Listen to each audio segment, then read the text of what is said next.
et bientôt mi nyale mi gbedo gera hati ya duma na me gbedo ra nyanyangu medeke mekpomo avunku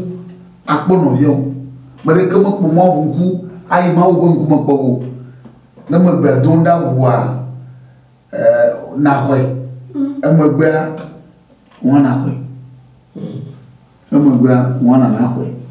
kaka fa wo ndafi emba amewa mianuma papa mnene mi dona gbero America ko dona era mi dona ifi amashamba boma wula vuvu na dugbara na nyama dugbara ma dumunya awa bawa ma dugbara wana emudu emekwa komisi kanya kata dugbara kala ka bo me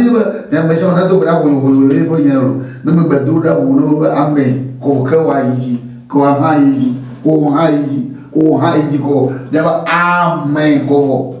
wana dura ba mereka ma bunku ena dura mereka ma bunku kaka ko tiavi amnya bunku ya bunku le go kula ko amyo ka ba do nyami awa ndio mawe na mila ita sia ni bobo ta mi angumia do papa jibo kula anyiba ola mi ta pe no ala bana na pomia ta tu are wa do fifia to wenya pa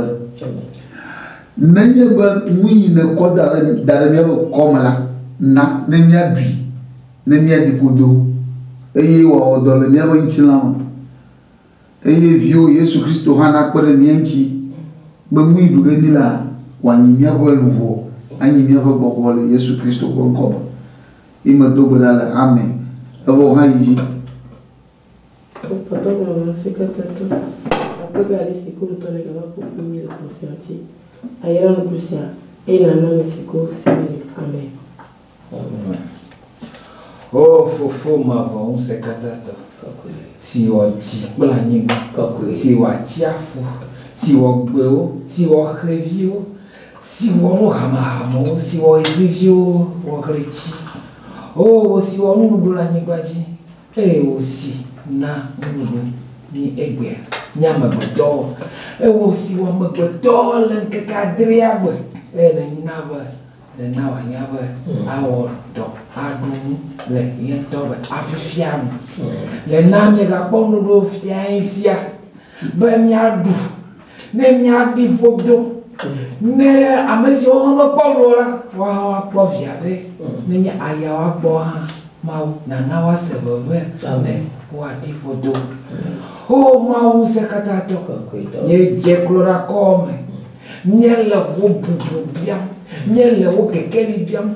na klere no rusia me na nava gbogbo vozi o bo hala rusia na jo ya joge we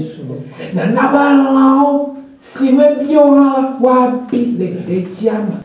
na nava monli si drafol nya bosia pero sesera na bobo nye wa ya va dan no nya va doma nye le vieux Yesu Cristo si wo te movie si ne savore nya dala von come amen amen oh Jehovah okuito jipo mi pemau neto bio pemau blema pemau o sina lu do chuani bama neta penau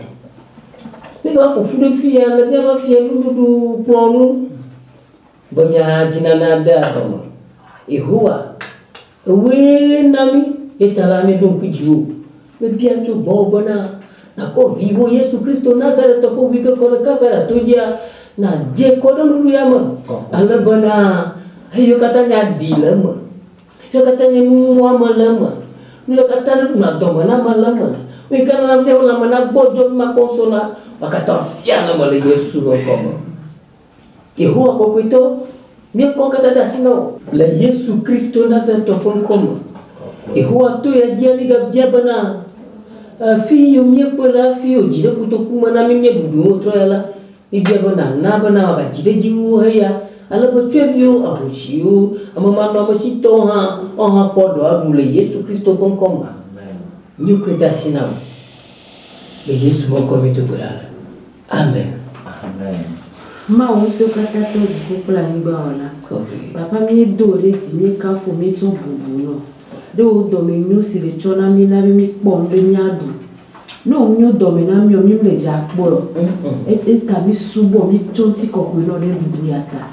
Be gbogbo si agbogbo. Si na be ade mi gbe na bubu ya be ni mi du adu ado mi na mi aro awon na ni na mi a. O bu ni jare me. Be na gba gbogbo mo kata. Papa o we ke wo abolo vi ozo abolo bang bang bang bang na be du ya ni mi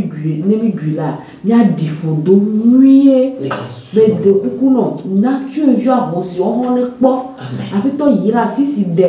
ila na ba afi ni po ele un to le no do me na mia abi to ya yira ni ga kere me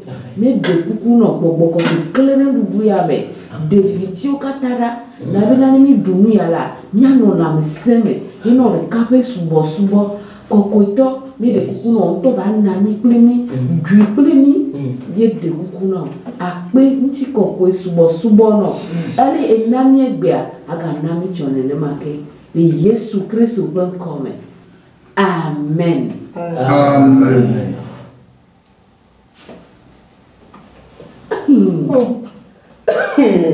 Papa, avec Gomede. Vous bien qu'il y avait comme je t'ai mis ni donna géré aussi papa garder sous boubou mais on a des me ba on a des mon ça clic clic et quand tu me laisses pas ou vieux bon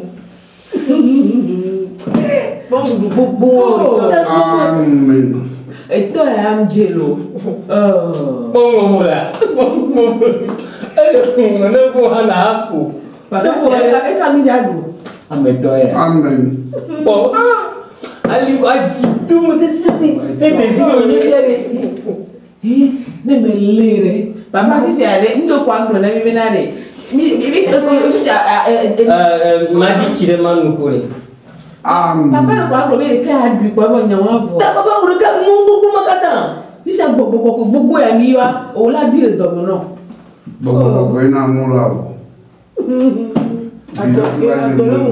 Olé, ena dra fole domono. Ma bojo gbere. Amen. Bojo atire mo. Mai da le baba. oh et toi Angelo baba Kanto ma joro ah ko me. bon la que je réaliser mais donc il est moi de la me que maman que nyari ato wamanya abuna nya kwa O che be dona gbere anyoro me no ma te ha mo la be tere se amore. non wan tu me podi si ko mi to ko si ko kwa